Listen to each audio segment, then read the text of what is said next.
안녕하세요, 수험생 여러분. 이번 시간은 계약법 각칙입니다. 교재로는 438페이지를 펴시기 바랍니다. 자, 어떤 부분이냐면, 자, 계약법 부분인데, 계약법에서요, 이제 우리 시험 범위에 들어가는 게 매매, 교환, 임대차, 이 세 가지만 우리 시험 범위거든요.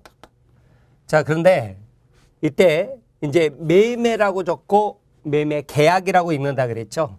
교환이라고 적고 교환 계약, 임대차라고 적고 임대차 계약이라고 읽는데 교환은 특별히 뭐 볼 게 없어요. 그래서 매매하고 이제 임대차가 가장 핵심입니다만 이들의 공통점이 뭐였냐면 요물이 아니라 낙선 계약이고 형식이 필요 없는 불효식 계약이고 그 다음에 쌍무 유상 계약 그러죠. 쌍무 유상 계약 이렇게 이야기를 하죠. 자, 그러면 이 매매 교환 임대차 모두 쌍무 유상이기 때문에 교환이나 임대차는 뭐였어요? 쌍무 계약의 효력으로서 동시에 위험부담 나오죠. 그다음에 유상 계약으로서 담보 책임 나오잖아요. 그러면 매매뿐만 아니라 교환 임대차도 동시에 강변권 위험부담 그리고 담보 책임 다 적용된다. 이렇게 알아두세요. 자, 그 다음에 이제 매매 쪽으로 가면 매매는요, 매매라고 적고 매매 계약이라고 읽는다고 그랬는데 예약 분야가 있거든요. 근데 뭐 특별히 중요한 것은 아니에요. 자, 그런데 계약할 때 이 계약금을 준다는 의미가 있죠. 그죠? 이게 중요하죠. 그죠? 그 다음에 담보 책임 중요하고요. 그 다음에 이제 팔기는 팔았을 때 되사올 수 있는 권리 환매라는 게 있거든요. 근데 이것은 뭐 내용이 별로 없어요. 근데 이제 환매를 알아야 여러분이 가담법 가가지고요 양도담보를 이해하게 되고 또 등기법에서도 나오니까요 이렇게 보시면 되겠어요. 그 다음에 이제 임대차 있는데 임대차를 항상 뭐하고 비교하시라고 그랬냐면 물권인 전세권하고 비교하는 거예요. 전세권. 그리고 이제 주임법. 여기는 민법상 임대차인데 주택임대차 보호법이 적용되는 경우 있고 상가건물 임대차 보호법 적용되는 경우 있잖아요. 그래서 이렇게 네 가지 비교해서 이렇게 보셔야 돼요. 자, 그러면 이제 또 매매하고 교환하고요. 여러분 우리 중고등학교 시절에 생산의 상여소 그랬죠. 그죠? 그럼 뭐 있었어요? 토지, 그 다음에 자본, 그 다음에 노동 이러잖아요. 그죠? 토지, 자본, 노동 그러는데 자, 토지 자본을 가지고 있는 게 이제 자본가 그러잖아요. 여기 가지고 있는 사람을 자본가. 그 다음에 노동을 제공하는 사람을 노동자 그러죠. 그죠? 노동자인데, 여러분 이 매매하고 교환은요, 여기에서는 안 이루어져요. 여기서 안 이루어지고 자본끼리다 이렇게 생각을 했어요. 매매뿐만 아니라 교환도. 그런데, 자, 예를 들어서 부동산하고 돈하고다 그런 거예요. 그럼 매매죠. 그죠? 그런데 부동산하고 부동산. 혹은 부동산하고 주식 이런 게 뭐예요? 교환이죠. 그러나 부동산하고 노무 제공, 즉 노무 제공 대가로 부동산을 준다. 이것은 교환계약 아니에요. 그래서 매매하고 교환은 이 자본끼리만 이루어진다. 이렇게 하시라고요. 그렇게 하시는데 또 이제 매매 대상이 되는 거 있잖아요. 이 매매 대상. 이 매매 대상은 매매 대상이 되는 것은 꼭 부동산, 물건뿐만 아니라 뭐도 되냐면 권리도 됩니다. 권리도 물건의 대상이, 매매 대상이 된다. 그래요. 뭐 있어요? 분양권 같은 거 있잖아요. 분양권 같은 거 있죠. 부동산뿐만 아니라 이 분양권 같은 것도 매매하잖아요. 그죠? 그런데 우리 예전에 기출문제로 나온 게 있는데 사실은 지금이야 이제 이야기를 듣고 가서 뭐 어렵지는 않는데 그 당시 문제는 굉장히 어려웠겠죠. 지상권. 권리죠. 그죠?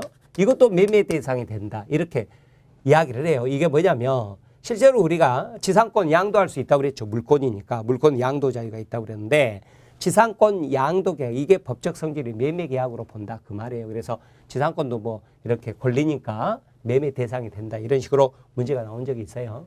지금이야 이제 확인하는 과정이라서 뭐 그렇습니다만 당시에도 굉장히 어려웠던 문제였어요. 자, 아무튼 이렇게 개념을 갖고 가는 거예요. 자, 그러면 이제 예약 보죠. 그죠? 예약인데 매매라고 적고 매매 계약이라고 읽는다고 그랬잖아요. 그런데 여러분 실제 이제 실무 가보시면 가등기를 보잖아요. 그러면 여기가 가등기를 해가지고 등기 원인이요. 매매 이렇게 적어진 것이 있고요. 자, 가등기 그래가지고 등기 원인이 매매예약 이렇게 적어진 게 있어요. 매매예약 이렇게 적어진 게 있어요. 이렇게 있는데 자, 이것을 여러분 매매라고 적고 매매계약이라고 읽는다고 그랬죠? 그러면 갑하고 을은 매매계약을 한 거예요. 했는데 우리가 뭐 아파트 사면서는 보통 가등기를 안 해놓습니다만 큰 빌딩을 산다. 계약금만 몇십억이다. 그럼 매수인 입장에서는 자, 계약금 몇십억을 주고 영수증만 받고 있기는 불안하단 말이에요. 그럴 때 뭐예요? 돈이 들더라도 가등기를 하겠다. 이렇게 하는 거죠. 뭐 가등기 하는 절차 여러분 등기법 시간에 배우잖아요. 갑하고을하고 공동신청 원칙인데 다른 것은 판결에 의해서 단독신청 그러잖아요. 그런데 이것은 어때요? 가등기 가처분 명령정보 정보에서 단독 신청할 수 있다 그러죠. 더 훨씬 간단한 절차로 할 수 있게 해준 거예요. 그러면 이 경우는 뭐예요? 을이 갑하고 매매 계약을 하고 그 다음 뭐 한 거예요? 그리고 가등기를 했다 그 말이죠. 그러니까 계약 내용대로 중도금 잔금 주고 본등기 하면 되죠. 그죠? 본등기 하면 되는 건데 자, 이것은 뭐냐면 예약이잖아요. 예약이면 매매 계약은 아니에요. 매매 계약은 아니에요. 그러면 매매 계약 전 단계로서 예약을 했다는 건데 그러면 왼쪽 매매 계약하고 가등기하고 한 거하고 무슨 차이냐 그랬더니 아무 차이 없다.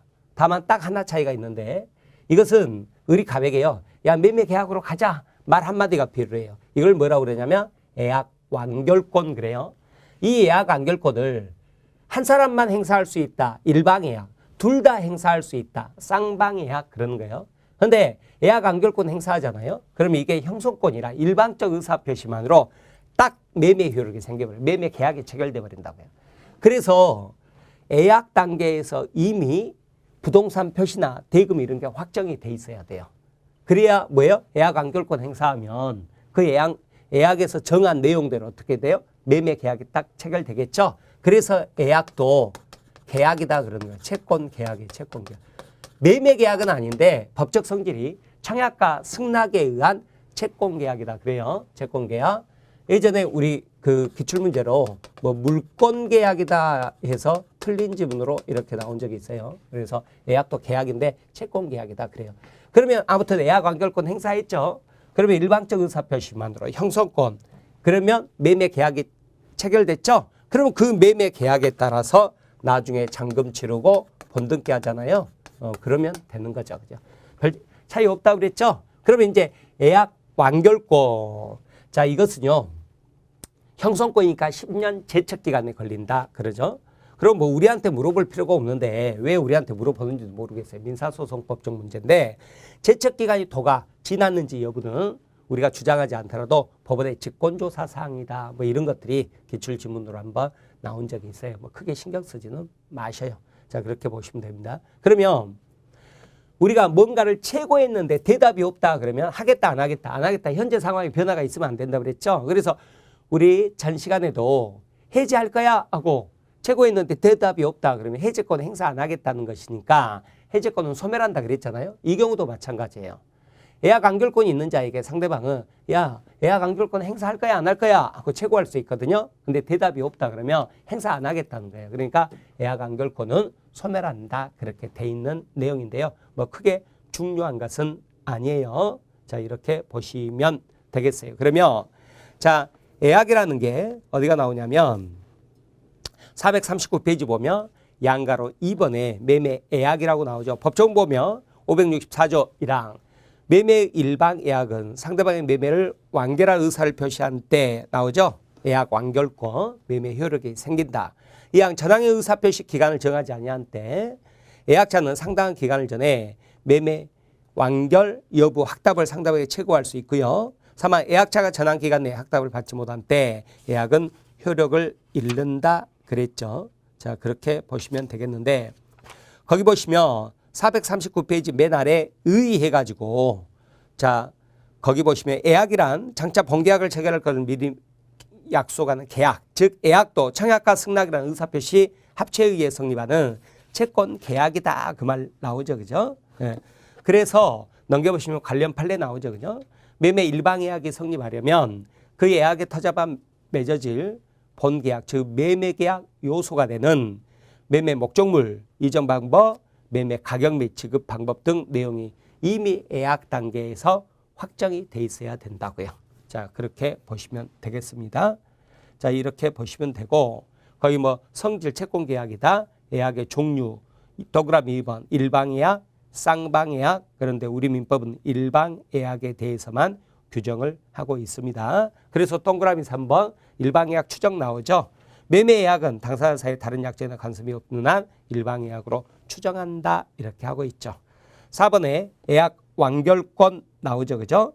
동그라미 2번에 성질 보면 형성권이다, 그 말 나올 거예요. 그리고 니은번에 보면 예약 완결권 가등기 해놓을 수 있죠, 그죠? 동그라미 3번 예약 완결권 존속기간, 그러면 10년 제척기간에 걸린다 그랬죠. 즉 디귿번에 보면 형성권이니까 10년 제척기간. 이거 언제 공부했냐면 취소 해지할 때 그랬죠.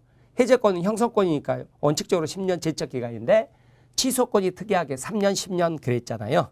그 다음에 두 번째 줄 보면 제척기간 경과 여부는 도가 여부라고도 이렇게 표현합니다만, 경과 여부는 법원의 직권조사사항이다 그랬죠, 그죠? 자, 그렇게 보시면 되겠어요. 자, 이게 이제 예약의 문제예요. 뭐 크게 중요한 부분은 아닙니다. 예.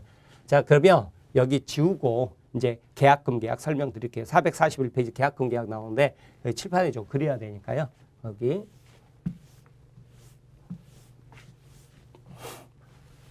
자, 이제 계약금 계약인데 계약서를 보는 거죠. 계약서. 제가 이렇게 3개 그려드리잖아요. 왜냐면 매매 계약서인데, 매매 계약이죠. 자, 3월 1일 날 일시불 계약. 자주 없는 건데, 계약금 여기는 뭐가 있냐면 매매 계약은 있죠, 그죠? 매매 계약은 있는데, 자, 일시불 계약을 했으니까 이것은 계약금 계약이 있는 거예요, 없는 거예요? 계약금 계약이 없는 거죠, 그죠? 없는 거예요. 자, 그 다음에 이번에는 계약금 계약이 있는 사례, 매매 계약인데, 자, 3월 1일 날 계약금 3천, 4월 1일 날 중도금 1억 2천, 5월 1일 날 잔금 1억 5천, 이런 경우죠. 자, 그러면 이것은 이제 매매죠, 그죠? 매매인데 여기는 뭐가 있냐면 계약금 계약이 있는 거예요. 네, 계약금 계약이. 그래서 매매가 있고 계약금 계약. 즉 계약서가 하나인데 계약이 2개 있는 거죠, 그죠? 2개 있는 거다. 그래서 뭐라고 그러냐면 이 매매 계약을 주된 계약이라고 그러고요. 계약금 계약을 종된 계약 그러죠, 그죠? 종된 계약. 그리고 매매는 뭐예요? 매매는 이건 낙성 계약이잖아요. 낙성. 승낙만으로 계약이 성립하는 낙성 계약인데, 계약금 계약이 대표적으로 낙성 계약 반대말 뭐예요? 여물 계약이죠. 그러니까 승낙만으로 계약이 성립하는 것이 아니라 계약금 계약은요, 승낙하고 나서도 계약금 3천만 원 전액 지급이 돼야, 통장에 꽂혀야 계약이 성립한다. 그래서 계약금 계약은 매매 계약의 종된 계약이고 요물 계약이다, 이렇게 표현합니다. 그러면 주된 계약이 무효 취소됐다 그러면 종된 계약도 무효 취소가 돼버리겠죠. 자, 그런데 이런 계약서도 있단 말이에요. 뭐냐면, 자, 매매 계약인데, 매매 계약. 자, 3월 1일 계약금 3천, 4월 1일 중도금 1억 2천, 5월 1일 잔금 1억 5천, 그러죠, 그죠? 5천인데, 여기 이제 특약사항으로 뭐가 들어가냐면, 예를 들어서 채무 불이행 시, 이게 이제 가장 키워드죠. 채무 불이행 시 어떻게 하겠다. 손해 배상액은, 손배액은 계약금을 기준으로 정한다. 이런 경우죠. 자, 그러면 이것은 매매 계약이 있는 거죠. 매매 계약이 있는데 또 뭐도 있어요? 계약금 계약도 있는 거죠. 자, 매매 계약이 있고 계약금 계약이 있는 거죠. 그죠? 계약금 계약이 있는데 그런데 두 번째하고 무슨 차이가 있냐면 이 특약을 뭐라고 그러냐면 위약금 약정이다. 위약금 특약이다. 이런 식으로 표현을 하거든요. 위약금 약정이 있는 건데 여기는 위약금 약정이 있어요? 없어요? 네, 위약금 약정이 없는 거죠. 그죠? 없는 거예요. 네, 없는 거. 자, 이 차이 차이죠. 자, 이 세 개 계약서 가지고 우리 공부를 하는 거예요. 그러면 자, 이 일시불 계약 같은 경우는 계약금 계약이 성립하지 않았기 때문에 자, 계약금을 포기하고 뭐 배액 상환하고 그죠? 뭐 계약을 해지한다 이런 걸 해약금이라고 그러는데 해약금에 따라서 해제 이런 거 못 하는 거죠. 그죠? 이런 거 없어요. 이런 거 없어요. 다만 3월 1일 날 만약에 일시불 3억 원을 안 주죠? 그럼 채무 불이행이잖아요. 채무 불이행이 되죠. 채무 불이행이 있으면 자, 상대방 매도인 뭐 할 수 있어요? 최고한 다음에 계약 해지하고 손해배상 청구할 수 있다. 이렇게 가는 거죠. 그죠? 그러면 이 채무 불이행에 따른 해제를 뭐라고 그랬어요? 약정해제, 법정해제. 법정해제 그랬죠. 법정해제 그렇게 말씀드렸죠. 자, 그런데 이제 계약금 계약을 했다. 그러면 이게 무슨 의미냐? 지금 이거 보려고 하는 거죠. 그죠? 그러면 계약이 있었음을 가장 확실하게 증명하는 게 뭐예요? 계약서죠. 그죠? 계약서인데 계약금도 계약이 있었음을 증명한다. 이렇게 표현을 하죠. 봐보세요. 계약이 있냐 없냐 뭐 다툼이 있었는데 판사가 봤을 때요. 생판 모르는 사람끼리 3천만 원이 왔다 갔다 했다 그러면 당연히 뭐겠어요? 이거는 계약금이구나 이렇게 생각할 거 아니에요. 그죠? 네, 그래서 이걸 뭐라고 표현하냐면 이번에 29회 때도 나왔습니다만 계약금은 증약금으로서 성격이 있다. 계약을 증명하는 역할을 한다. 그렇게 표현하는 거예요. 그런데 이제 가장 중요한 건 뭐냐면 채무 불이행이 없어도죠. 그죠? 중도금 주기 전이죠. 이행에 착수하기 전까지. 이행에 착수하기 전까지 뭐 할 수 있냐면 매수인은 계약금을 포기하고 매도인은 배액을 상환하고 뭐 할 수 있어요? 계약을 해지할 수 있다. 그런 거예요. 네, 해지할 수 있다. 그러나 손해배상은 청구하지 못하죠. 그렇죠? 자, 이렇게 할 수 있다고요. 이렇게 할 수 있는데 이때 이행의 착수 전 계약금 포기하고 배액 상환하고 계약 해지할 수 있다. 이것을 법률 전문가들은 한마디로 뭐라고 표현해버려요? 계약금은 해약금의 성격이 있다. 이렇게 표현한다고요. 해약금의 성격이 있다. 자, 이렇게 할 수 있는 것은 왜 그러는 거예요? 채무 불이행이 없어도 뭐 부동산 가격 폭락했다 그러면 계약금 포기하고 해지하는 거고 매도인 입장에서는 굉장히 폭등했다 그러면 배액 상환하고 계약 해지할 수 있거든요. 이것은 왜 할 수 있냐고요. 계약금 계약을 했기 때문에 할 수 있는 거죠. 여기는 계약금 계약이 없잖아요. 그래서 안 되는데 계약금 계약을 했기 때문에 자, 증약금의 성격도 있지만 이처럼 해약금으로서 이행의 착수 전 계약금 포기하고 배액 상환하고 혹은 해지할 수 있다. 이렇게 되는 거죠. 그러면 이 해제권이 약정해제, 법정해제. 그랬더니 약정해제권이죠. 왜 그래요? 계약금 약정을 안 했으면 안 생기는 해제권이잖아요. 그래서 이 해제권 자체는 뭐라고요? 약정해제권이에요. 약정해제권. 그런데 이 약정해제권을 행사하려면 이런 절차를 거쳐야 된다고 법으로 정해져 있는 거죠. 자, 그런데 약정해제는 약정해제도 우리 저번에 말씀드렸지만 예를 들어서 건축허가가 나지 않으면 계약을 해지할 수 있다. 약정했죠. 그죠? 그럼 다 이행했잖아요. 그러면 여러분이 매수인이다. 건축허가가 안 났다. 그러면 해지할 수 있잖아요. 그러면 해지하고 나면 어떻게 해요? 여러분이 3억 원 받아가야 되잖아요. 원상회복하는 거죠. 물론 손해배상은 청구 못해요. 그런데 이 경우는 어때요? 해약금에 따른 해제는 약정해제는 약정해제인데 뭐가 특이했냐면 해제에 따라서 원상회복할 거리가 없다 그랬죠. 원상회복할 거리가 없어요. 왜 그래요?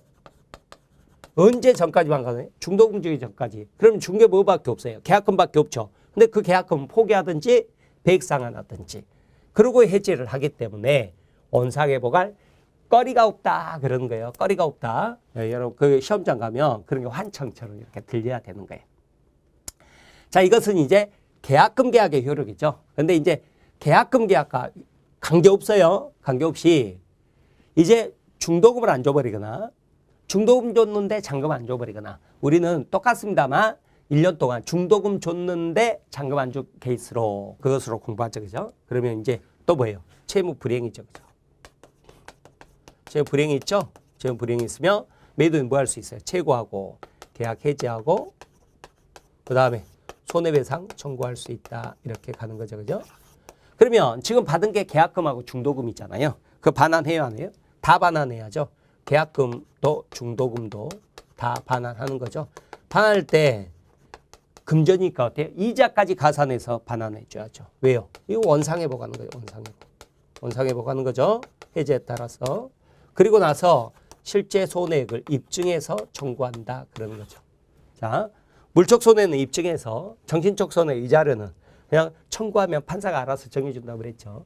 자, 이렇게 가는 거죠. 자, 이 해제권은 무슨 해제권? 법정 해제권 그랬죠.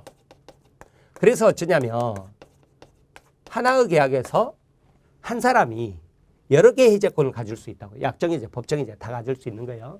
그리고 그 요건에 따라서 행사하면 되는 것이기 때문에 이걸 뭐라고 표현하냐면 약정해제권 유보 놔뒀다. 약정해제권 유보는 법정해제권 행사에 전혀 영향이 없다. 법정해제권 성립에 전혀 영향이 없다. 뭐 이런 식으로 표현을 하는 거죠. 아무튼 한 사람이 약정해제 법정에 다 가질 수 있는 거예요. 자, 그런데 이때 법정해제권을 행사하게 되면 자, 이렇게 돼야 된다. 이렇게 돼야 되는데 이때 입증해서 손해배상 청구하는 게 쉬워요, 어려워요? 굉장히 어렵겠죠. 또 청구했더니 뭐 안 주면 소송해야 되고. 그래서 애초에 계약을 할 때부터요. 자, 만약에 채무 불이행이 있으면 실제 손해액이 얼마가 되든지 간에 상관없이 우리는 손해배상액을 얼마로 정해버리자 이렇게 할 수 있다고요. 근데 보통 얼마로 정하냐면 계약금만큼으로 정하더라 그 말이죠. 그죠? 자, 이 경우죠. 실제 사례에서도 한 7, 80%가 이 세 번째 계약서예요. 세 번째 계약서인데 여기에서는 여러분 키워드가 뭐예요? 채무 불이행 시 어떻게 하겠다 그거죠. 예전에는 뭐 예를 들어서 매수인이 채무를 불이행하며 계약금은 몰수당한다. 매도인이 채무 불이행했을 때는 지급받은 계약금은 배액을 손해배상으로 지급한다. 뭐 이런 식으로 쭉 늘어서 썼는데 요즘 보니까 뭐 채무 불이행 시 손해배상액은 계약금을 기준으로 정한다. 뭐 이런 식으로 보통 많이 적어버리더라고요. 이게 손해배상액이 계약금만큼이다. 3천만 원이다. 이 뜻이잖아요. 이 내용이죠. 그죠? 이 내용인데 그러면 이제 이 경우는 어떻게 되느냐 그랬더니 똑같다고요. 뭐냐면 계약금 계약에 따라서 뭐예요? 증약금으로서의 성격이 있고 그 다음에 또 뭐도 있어요? 채무 불이행이 없어도 해지할 수 있는 해약금으로서 성격이 있다. 그러죠. 자, 채무 불이행이 없어도죠. 그죠? 자, 이렇게 증약금으로서 성격, 그 다음에 해약금으로서 성격이 있는 거죠. 그죠?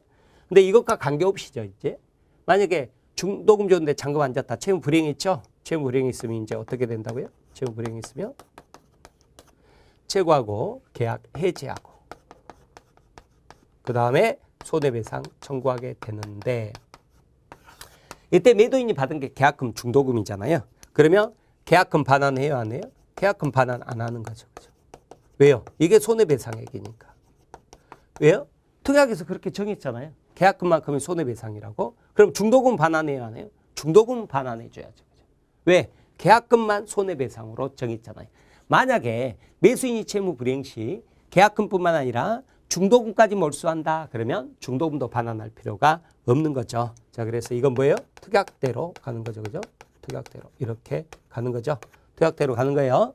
그리고 나서 따로 입증할 필요가 있어요, 없어요? 입증할 필요가 없는 거죠. 그래서 이때는 실제 손해액이 더 많아도 더 달라고 못 하는 거고 손해액이 계약금보다 더 적다고 그래서 일부를 반환해달라 이것도 못 하는 거예요. 자, 그러면 이때 이 계약금이 있잖아요. 이 계약금을 뭐라고 그러냐면 위약금으로서 성격이 있다 이런 식으로 표현을 하죠.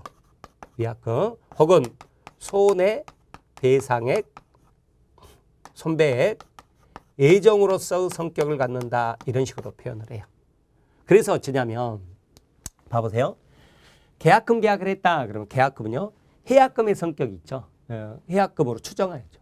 해약금의 성격이 있는데 이거는 위약금 약정이 없는 경우죠. 근데 위약금 약정 혹은 위약금 특약이 있는 계약금 계약은 어때요?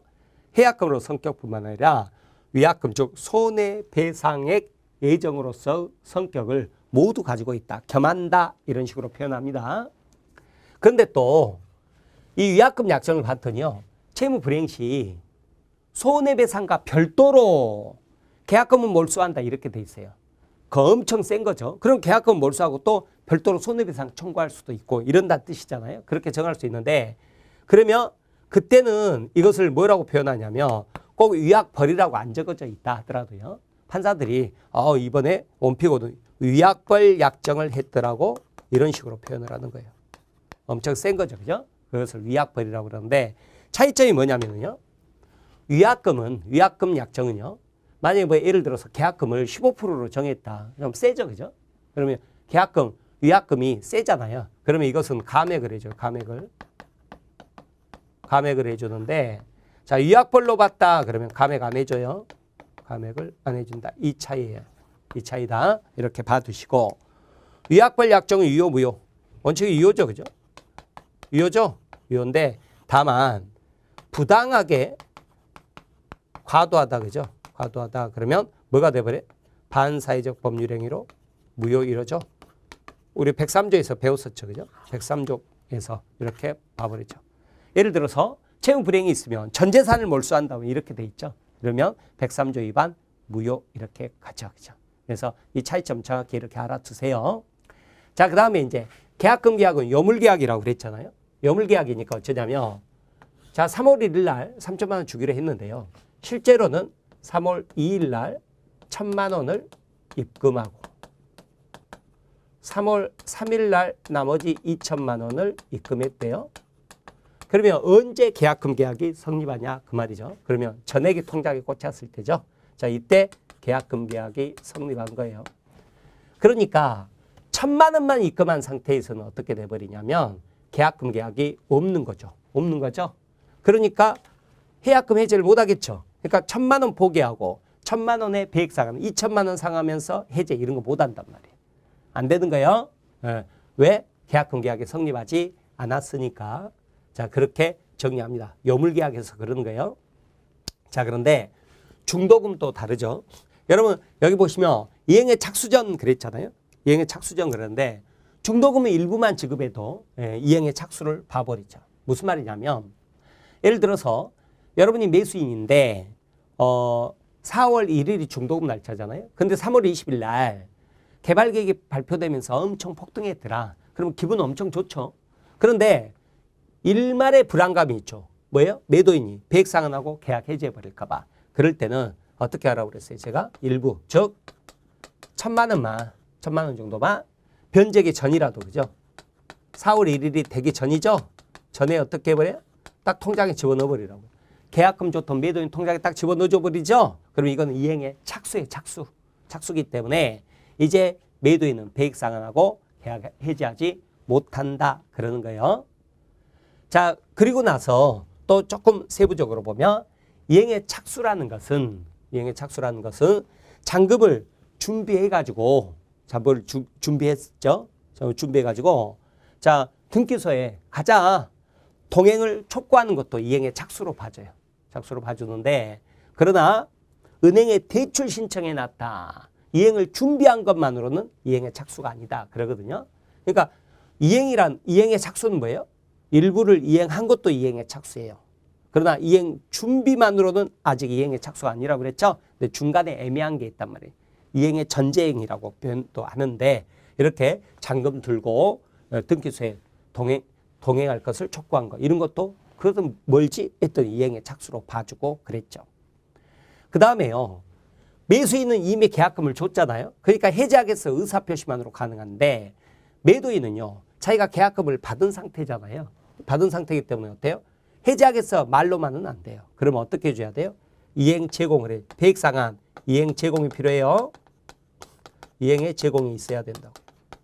다만 이제 이행 제공이 있더니 매수인 입장에서 사장님 한번 계약했으면 말지 이번에 해제는 해제요. 이래서 끝까지 안 받더라. 그런다고 그래서 등기소에 가면 공탁소라는 게 있어요. 이 금액을 공탁소에 공탁한다. 맡기면 변제와 동일한 효력이 있거든요. 공탁까지 할 필요가 있느냐? 그랬더니 우리 판례가 공탁까지 할 필요는 없다. 이런 내용이죠. 그죠? 자, 이런 내용. 자, 그리고 나서 이제 문제 풀이할 때 조금 어려운 것들 이제 살붙여 가는 건데 뭐 나중에 그런 게 있어요. 자, 중도금 이행에 착수를 했잖아요. 그러면 중도금 없이 계약금 잔금 그러면 잔금이 이행에 착수가 되겠죠. 뭐 그때 동시행으로 등기서류 주는 것도 이행에 착수가 되고요. 근데 중도금 달라, 잔금 달라 하고 소송을 제기했거든요. 소송 제기해서 뭘 1심 판결에 승소했다는 등 소가 뭐 제기했다는 등 이러더라도 아직 돈 못 받았잖아요. 그러면 이행에 착수해야 아니에요. 아니다 이렇게 표현을 하죠. 그런 것들. 또 뭐가 있냐면 토지거래 허가구역에서는 자 계약하고 허가 받은 다음에 중도금 잔금으로 가라 그랬잖아요. 그러면 허가를 받았다 하더라도 어때요? 중도금 주기 전이다. 그러면 이행에 착수 아니죠. 그죠? 그러니까 배액상환 계약금 포기하고 해지할 수 있죠. 중도금 준 게 이행에 착수다 그랬죠. 허가받은 것으로는 이행에 착수 아니다. 그런 것들을 점차 여러분이 공부하면서 살을 붙여가는 거죠. 근데 살을 붙이기 전에 처음부터 끝까지 이렇게 맹탕 없이 암기하는 게 아니라 어쩐다고요? 이렇게 뼈대로 딱 비교해서 아신 다음에 그리고 나서 거기다가 조금씩 살을 붙여가는 식으로 이렇게 공부를 하셔야 돼요. 제가 엊그저께 인터넷에서 뭐 보다 보니까 뭐 빌 게이츠 독서법이라고 해가지고 나오더라고요. 빌 게이츠가 책을 읽을 때 그렇게 읽는데요. 맨 처음에 목차를 본대요. 목차를 봐가지고 이렇게 틀을 세운다는 거예요. 그러고 나서 해당 부분 이렇게 책을 읽는다고 그래서 와 내가 강의하는 방식하고 똑같네. 그래서 여러분한테 이야기해 줘야지 그 생각했었는데 여러분도 마찬가지죠. 민법의 큰 틀이 있죠. 그죠? 틀을 잡고 거기서 또 지금 계약법으로 들어왔죠. 계약법 들어와서 우리 어땠어요? 계약법 총칙 그러면 매매 교환 임대차에 공통대상 뽑았죠. 그죠? 그럼 뭐였어요? 청약, 승낙. 그 부분을 하나 테마로. 그죠? 자, 쌍무계약의 효력으로서 동시행 위험부담. 그럼 동시행 테마로. 그 다음에 위험부담 테마로. 그랬죠? 제3자를 위한 계약이 있었잖아요. 그거 테마로. 그 다음에 해제 있었잖아요. 해제 테마로. 이렇게 하나하나씩 잡고 공부를 하자고요. 매매 들어와서도 어때요? 예약, 계약금, 담보책임, 환매 이렇게 있다. 그러면 예약, 뭐 별로 안 중요한데 이거 하나 테마로. 계약금 공부하죠. 그러면 이걸 테마로 해서 여기에서는 크게 또 어떻게 한다고요? 뼈대를 세고 가잔 말이에요. 뼈대를 처음부터 막 덕지 살붙여가지고 가지 마시고 그렇게 하면서 여러분이 이것을 반복해 가면서 눈덩어리 굴리듯이요. 그러면서 어떻게 해요? 차츰 살을 붙이면서도 너무 어려운 것은 어떻게 한다? 버리고 안 하면 그만이다. 그게 합격의 지름길이라고 그랬죠? 그런 식으로 공부를 하셔야 돼요. 자, 그러면 교재 보죠. 441페이지죠. 계약금 나오죠. 그죠? 계약금 나오는데 자, 거기 보시면 동그라미 2번에 법적 성질 나오죠. 기억법. 종된 계약이다. 그런 말 나오죠. 그죠? 자, 그래서 두 번째 줄, 밑에서 두 번째 줄. 주된 계약이 무효 취소됐다. 그러면 종된 계약도 당연히 효력을 잃게 되죠. 그죠? 그 다음에 매매계약과 동시에 행해질 필요 없죠. 매매계약은 1월 1일 날 하면서 계약금은 3월 1일 날 주기로 할 수도 있는 거죠. 442페이지 넘어옵니다. 매니에 동그라미 니은보 요물계약이다 그랬죠. 그죠? 요물계약. 그래서 요물계약 그럼 뭐 있었어요? 현대 계보 할 때 이게 계잖아요. 그죠? 자, 이렇게 보세요. 자, 그 다음에 한가로 2번에 계약금의 성질을 보면 증약금 나오죠. 그죠? 그 다음에 동그라미 2번에 해약금 나오죠. 그죠? 해약금 나오는데 자, 거기 세 번째 줄에 민법은 특약이 없는 한 계약금을 해약금으로 추정한다. 그러죠. 그죠? 다만 계약법은 의무규정이라고 그랬잖아요. 의무규정이기 때문에 당사자 특약으로 해요. 우리는 계약금 포기하고 배액상환하고 해지할 수 없어. 특약을 했어요. 유효, 무효. 유효인 거예요. 효력 있는 거예요. 그것도. 예. 자, 그러면 이제 동그라미 3번에 위약금 나오죠. 그죠? 위약금. 이거 말하잖아요. 이 위약금, 주계약금, 해약금, 위약금 이거 말하죠. 그죠? 뭐가 있을 때 이것은 위약금 약정, 위약금 특약이 있었을 때의 문제라고요. 그래서 기억본 보면 채무 불이행이 있을 때 손해배상 예정액으로서의 성질을 갖는 계약금 그랬죠? 자, 그렇게 보시면 되죠. 자, 그 다음에 거기 보시면 니은번 나오죠. 그죠? 니은번에 거기 계약금이 위약금으로 성질을 가지기 위해서는 당사자 사이에 특약이 있어야 된다. 그 말 나오죠. 그죠? 네, 그렇게 보시면 되고요. 자, 그 다음에 거기도 니은번 계약금은 위약금으로 추정되므로 아니 해약금으로 추정되므로 이렇게 해야 되는데 아 정말 제가 막 고개를 못 들겠습니다. 여러분한테 죄송해서. 자, 아무튼 거기 2번에 동그라미 해약금 그랬죠. 그러면 계약금은 해약금으로서 성격이 있죠. 성격이 있고 해약금으로 추정한다 그랬잖아요. 위약금이 되기 위해서는 뭐가 있어야 된다고요? 여기 뭐가 있어야 돼요? 위약금 성질을 가지기 위해서는 반드시 이 특약이 있어야 된다고요. 그렇죠? 위약금 특약이 있어야 된다. 디귿번 그래서 위약금 특약이 있으면 계약금은 해약금과 손해배상액 예정으로서 성질을 겸한다 그랬죠. 1번 위약금이 과도할 때는 뭐라고요? 법원에 의한 감액이 인정된다 그랬죠. 자, 그 다음에 4번 자 위약벌 그랬죠. 위약벌 보면 거기 두 번째 줄 보통 채무 불이행이 있으면 손해배상과 별도로 지급된 계약금은 뭐 몰수한다 이런 식으로 엄청 센 거 이런 것을 뭐라고 그래요? 위약벌 그랬죠. 그죠? 니은번 보시면 저 443페이지에요. 동그라미 니은번 보면 두 번째 줄에 감액할 수 없다 그 말 나오죠. 그죠? 감액할 수 없다. 다만 약정된 벌이 과도하게 무거울 때 일부 또는 전부가 공소양속에 반해서 무효가 된다 그랬죠. 자, 이렇게 보시면 되겠어요. 자, 그러면 이제 443페이지 한가로 3번에 해약금에 의한 해제 이것을 이제 조금 더 우리가 깊이 있게 보는 거죠. 법조문이 어떻게 되어 있냐면 565조 해약금 그래서 1항 매매의 당사자 일방이 계약 당시 금전 기타 물건을 계약금, 보증금 등 명목으로 상대방에게 교부한 때 당사자 간에 다른 약정이 없는 한 당사자 일방이 언제까지 이행에 착수할 때까지 그랬죠. 교부자는 이를 포기하고 수령자는 배액을 상환해서 매매 계약을 해지할 수 있다. 그런데 2항 551조 이게 손해배상에 관한 규정이거든요. 손해배상 규정은 전항의 경우 이를 적용하지 않는다 그랬죠. 동그라미 1번 행사기간 보면 이행에 착수할 때까지인데 니은번 이행에 착수란 이행행위 일부 나오죠. 그죠? 일부도 가능하단 말이에요. 그리고 이제 준비행위는 안 됐는데 이행을 하기 위하여 필요한 전제행위를 하는 경우를 말하는 것 그랬죠. 단순히 이행 준비하는 것만으로는 부족하다 그랬죠. 근데 또 반드시 계약 내용에 들어맞는 이행 제공 정도까지 이르러야 하는 것은 아니다. 그랬죠. 그러니까 일부 변제기 전에도 가능하다 그 말이잖아요.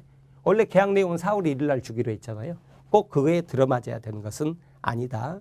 그래서 디귿번 이행기 약정이 있더라도요. 특약이 없는 한 그 이행기 전에 이행에 착수할 수 있다 그랬죠. 그래서 따라서 중도금 지급일 전에 중도금 일부를 지급하면 매도인은 계약금 배액을 상환하고 계약을 해지할 수 없게 돼버리죠. 왜? 일부라도 변제기 전에 지급해버렸다 그러면 이행에 착수가 되는 것이니까요. 1번 매도인이 중도금을 지급하여 이미 매수인이 중도금을 지급해버렸죠. 이것도 뭐예요? 이행에 착수한 것이니까 매수인 자신도 계약금을 포기하고 매매계약을 해지할 수 없다 그랬죠. 자, 이렇게 보시면 되겠고요. 그 다음에 거기에 판례 보면 3번 판례 같은 거죠. 매수인 매도인의 의무 이행을 촉구하였으나 매도인이 의무 이행을 거절함에 대하여 의무 이행 구하는 소송을 제기해서 1심에서 승소 판결 받고 이런다 하더라도 돈을 받은 게 아니잖아요. 그러니까 이행에 착수가 없단 말이에요. 그래서 매수인이 그 계약 이행에 착수했다고 할 수 없다 그랬죠. 그죠? 동그라미 2번 행사 방법 보면 기억번 거기 보시면 첫 번째로 교부자 매수인 말하잖아요. 이 사람은 어떻게 해요? 그냥 해지하겠어 의사표시만으로 가능해요. 그래서 니은번 보면 매수인의 해제 의사표시만 하면 되는데 매도인은 어쩌라고요? 자기가 배액 상환 이행 제공을 해줘야 된다.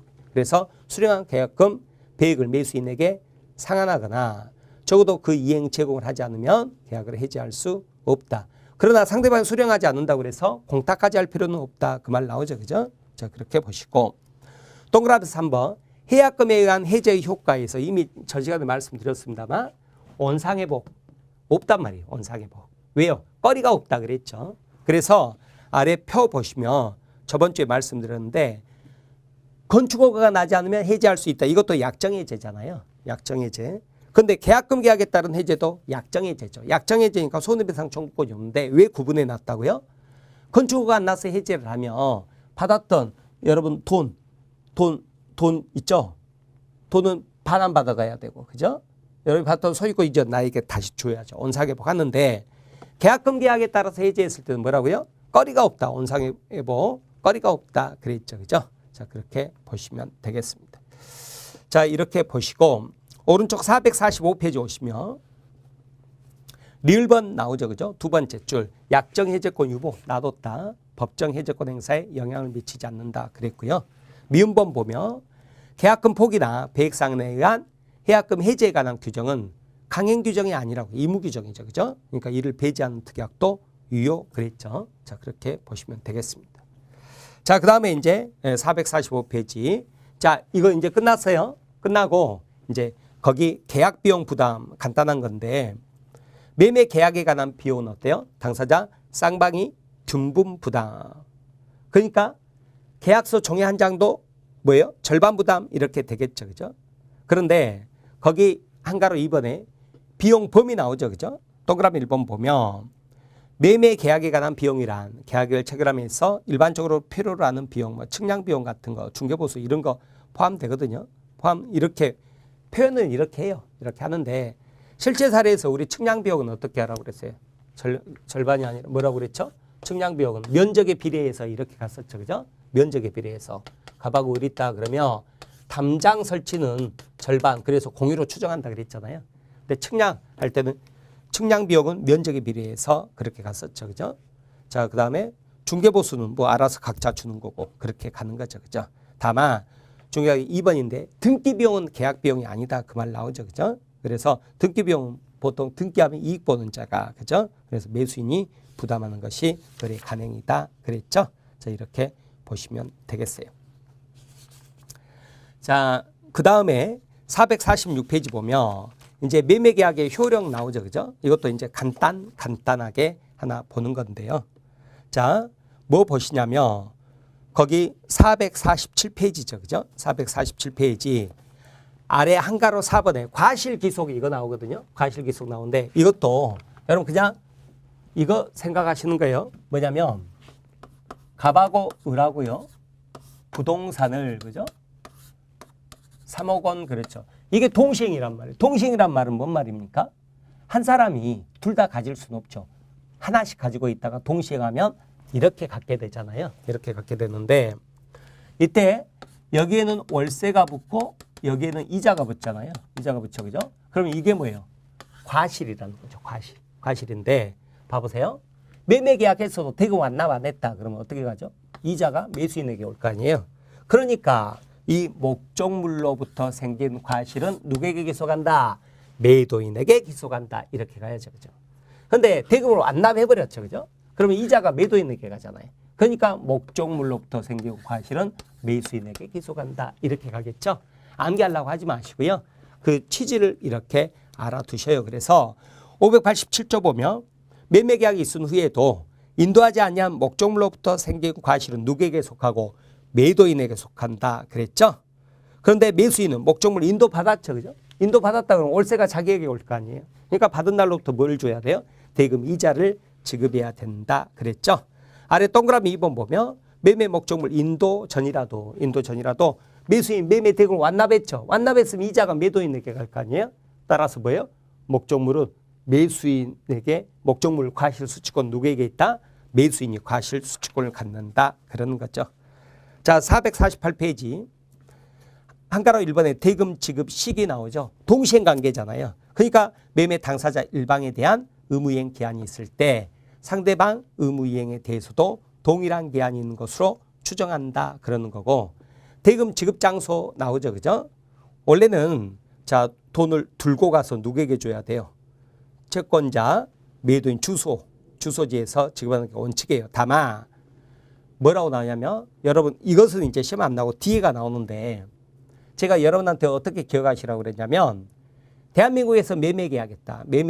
매매계약했다. 그럼 대금 지급은 어떻게 하는 거예요? 비행기 타고 인도 가서 그랬죠. 그래서 다만 매매 목적을 인도와 동시에 인도 동그라미 대금을 지급할 때는 인도 장소에서 인도 동그라미 대금도 지급해야 된다. 그랬죠. 자, 그 다음에 뭐 가실 기속과 대금이자 아까 여기에서 설명드린 내용이죠. 그죠? 4번은 뭐 대금 지급 거절 이런 건 뭐 크게 중요하지 않는 것들입니다. 예, 뭐 무시해도 좋은 내용들이죠. 자, 이렇게 해서 이번 시간 핵심이 뭐였어요? 예약, 계약금 받지만 계약금이 핵심이에요. 예, 이거에 대한 강의를 마치도록 할게요. 그러면 다음 시간에 이어서 여기 담보책임 환매 보도록 할게요. 예, 여러분 대단히 수고 많으셨습니다. 감사합니다.